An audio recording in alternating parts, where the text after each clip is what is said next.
ముఖ్యమంత్రి ఎట్లా ఉండొద్దో, ఎట్లాంటి మాటలు మాట్లాడొద్దో, ఎటువంటి పనులు చేయొద్దో చూపెడుతున్నది రేవంత్ రెడ్డి గారు.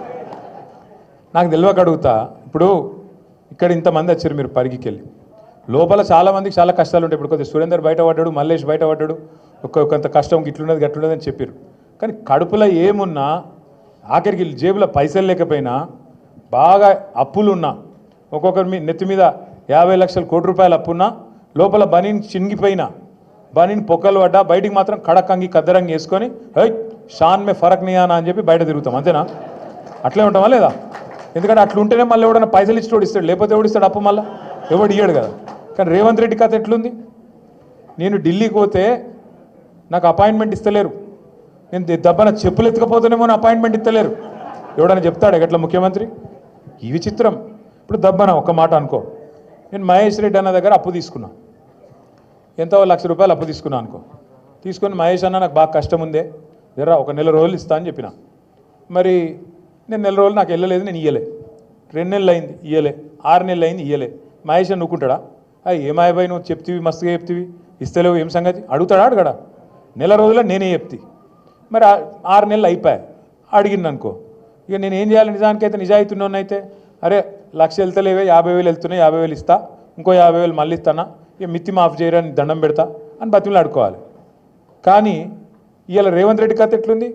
ఏమైనా 100 రోజులలో గ్యారంటీలు అమలు చేస్తా అన్నావు, అందరికి అన్నీ ఇస్తా అన్నావు, మరి ఇవాళ ఇస్తలేవేందా అంటే ఏమంటుండే ఎరికేనా? ఏం చెప్తారా? నన్ను కోసుక తింటారా? ఏం చెప్తారు? నన్ను మీరు కోసుక తింటారా? కోసుక తినేందుకు నువ్వు ఏమైనా సేపువా, మామిడికాయవా, ఏంటిది నువ్వు? అరే ఇట్లుంటుందా ఎక్కడైనా? ముఖ్యమంత్రి అనేటోడు నేను ఇక్కడ లంకె బిందెలు ఉంటాయనుకొని వచ్చిన.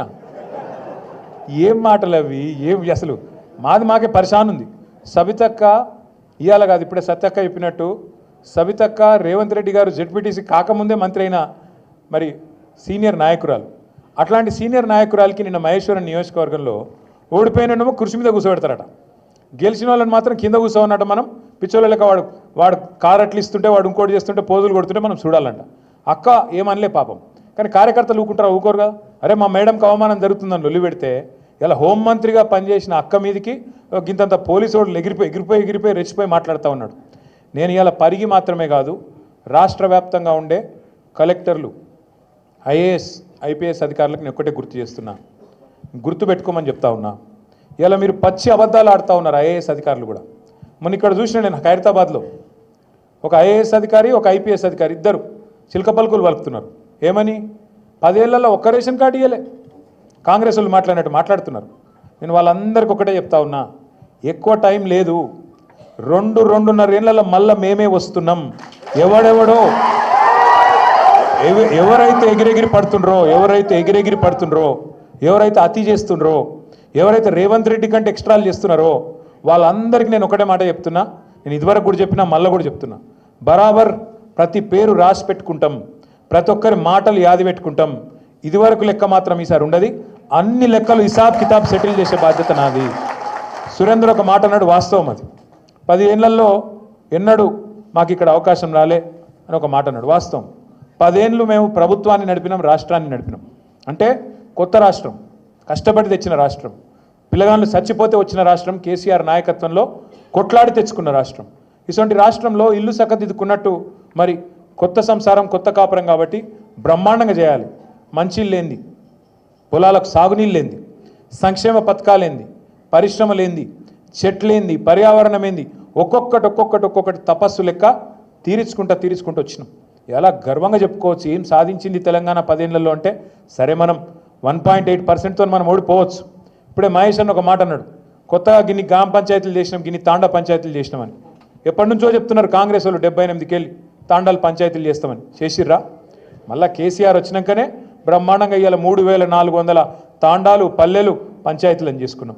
అట్లాగే కొత్త మండలాలు చేసుకున్నాం. మీ మహమదాబాద్ కూడా అయింది కదా, చౌడాపూర్ అయింది, మహమదాబాద్ అయిందా లేదా? రెవెన్యూ డివిజన్లు చేసుకున్నాం, కొత్తగా జిల్లాలు చేసుకున్నాం. వికారాబాద్ జిల్లా కావాలని ఎప్పటి నుంచి ఉండే మీకు కళ? ఇవాళ ఇక్కడికి వచ్చినాం, చాలా దూరం వచ్చినాం అంటున్నారు. ఒకప్పుడు రంగారెడ్డి కలెక్టరేట్ ఎక్కడుండే? హైదరాబాద్లో లగ్డికాపుల్లో ఉండే. మరి ఇవాళ ఏడుంది మీ కలెక్టరేటు? వికారాబాద్లో మీ కూతవేటు దూరంలో ఉన్నది. అంటే ఇవన్నీ కేసీఆర్ చేయలేదా? చేసుడే కాదు, స్వయంగా ఈ రోజున్న మంత్రి కోమటిరెడ్డి వెంకటరెడ్డి చెప్పిండు, మన కలెక్టరేట్లు ఉన్నట్టు కొన్ని రాష్ట్రాల సెక్రటేరియట్లు కూడా ఉన్నాయని చెప్పి నేను చెప్పుడు కాదు, స్వయంగా ఇయ్యాలున్న మంత్రి కోమటిరెడ్డి వెంకటరెడ్డి భువనగిరిలో చెప్పినాడు. అద్భుతంగా కొత్త పంచాయతీలు, కొత్త తాండాలు, కొత్త మండలాలు, కొత్త రెవెన్యూ డివిజన్లు, కొత్త కలెక్టరేట్లు, ఐఏఎస్ ఐపీఎస్ అధికారులు మీకు అందుబాటులో, మీరు యాడికో 100 కిలోమీటర్లు పోయే అక్కర లేకుండా మీ గడప ముంగటికి పాలన తెచ్చిన నాయకుడు కేసీఆర్ గారు. అది మాత్రమే కాదు, ప్రతి గ్రామంలో భారతదేశంలో ఎక్కడ కూడా లేదు ఇవాళ మన దగ్గర ఉన్న పరిస్థితి.